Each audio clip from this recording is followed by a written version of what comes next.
नमस्कार बंधुगण आपण समस्त को ओडिया टीवी यूट्यूब चैनल को स्वागत। बंधुगण वृक्ष होची मानव जीवनर अविच्छेद्य अंग। एमाने गतिशील नहेले मध्य एमानक जीवन अछि ओ एमाने श्वासक्रिया करिबा सहित अनुभव करिथांती।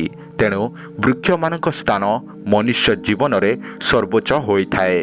वृक्ष मानकु पृथ्वीर फुसफुस बोली अभिहित करा जाए। श्वासक्रिया आवश्यक अम्लजान सेमानकर दान अटे। वृक्ष माने पूजनीय तथा देवतुल्य बोली कहिले किछि भी खराब हेब नाही। ईश्वरंक विरचित सृष्टि रे वृक्ष मानक स्थान अन्यान्य तथा स्वतंत्र अटे।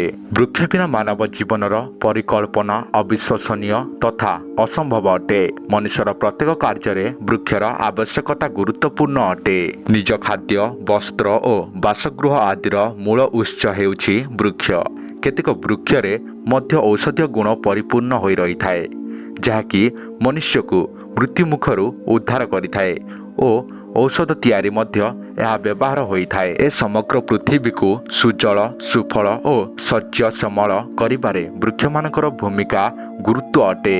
ए माने समग्र विश्व को अपरूप प्राकृतिक सौंदर्य रे परिपुष्ट करिथांती तथा द्विगुणित करिथांती। भगवान श्रीकृष्ण मध्य निजे परिप्रकाश करिछंती वृक्ष माने बहुत उपकारी तथा लावण्यमय होइथांती। से मध्य केतेक वृक्षर पत्र को निज मस्तकरे धारण करिछंती। पवित्र गीतारे से वृक्ष मानक मध्यरे अस्वस्थ बोली व्यक्त करिछंती।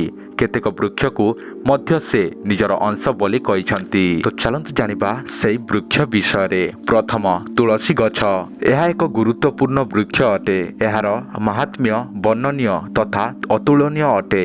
यह हिंदू धर्मर पवित्र और पूजनीय वृक्ष अटे एवं भगवान श्रीकृष्णर यह बहुत प्रिय अटे। यार औषधीय गुण प्रचुर अटे।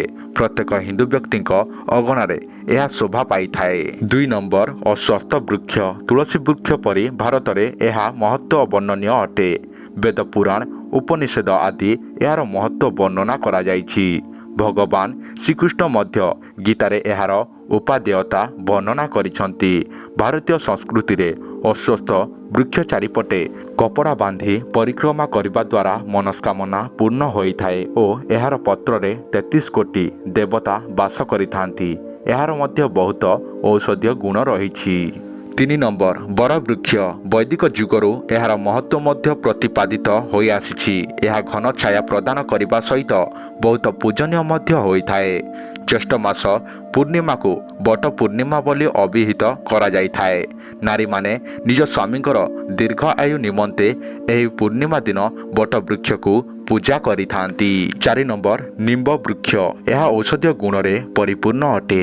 यार प्रचुर औषधीय गुण गरम दिन रे हेउथिबा रोगर उपचार निमंते व्यवहार करा जाए। यह गरम दिन रे शीतल छाया प्रदान करिथाए। 5 नंबर आंब वृक्ष। हिंदू धर्म रे आंबर महत्व अतुलनीय अटे। प्रत्येक शुभ कार्य रे यह व्यवहार करा जाइथाए। यार औषधीय गुण मध्य अनेक।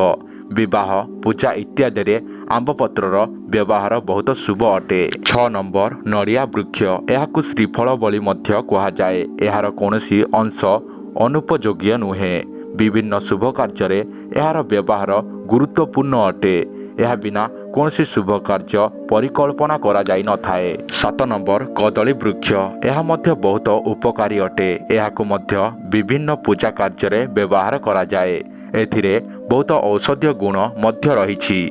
कदली पत्र रे भोजन करिबा द्वारा व्यक्तिर स्वास्थ्य बहुत भल रही थाए। 8 नंबर बेल वृक्ष। यह भगवान शिवंकर बहुत प्रिय अटे। यार पत्र और फल रे बहुत औषधीय गुण रहिछि।